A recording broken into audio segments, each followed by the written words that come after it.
महायुतीमध्ये फाईल्सवरून धुसफूस असल्याची चर्चा सुरू आहे. राष्ट्रवादी अजित पवार गटाच्या अनेक फाईल्स मंजुरीसाठी मुख्यमंत्री एकनाथ शिंदेंकडे खोळंबल्या असल्याची चर्चा आहे. यावरून अजित पवारांच्या पक्षामध्ये प्रचंड खदखद असल्याची माहिती मिळते. त्यामुळे पुन्हा एकदा फाईल्सवरच्या सहींवरून वादाला तोंड फुटण्याची शक्यता आहे. मात्र मुख्यमंत्री त्यांच्याकडे आलेल्या प्रत्येक फाईलवर लगेच सही करतात. त्यामुळे या गोष्टीमध्ये तथ्य नसल्याचा दावा मंत्री दीपक केसरकरांनी केलाय.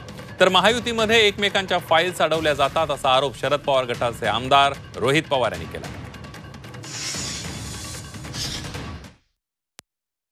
मुख्यमंत्र्यांकडे जी फाईल येते, जे पत्र येतं, मुख्यमंत्री ताबडतोब सही करत असतात.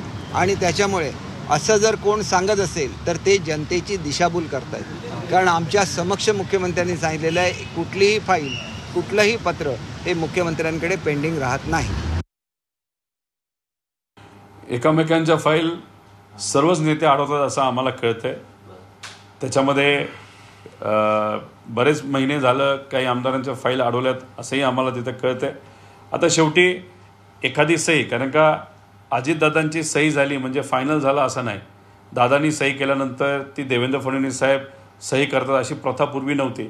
मग दुसऱ्या उपमुख्यमंत्र्यांनी सही केल्यानंतर ती मग मुख्यमंत्री साहेबांकडे जाते. मग दादांच्या फाईलनंतर अजून 2 सह्या करायच्यात.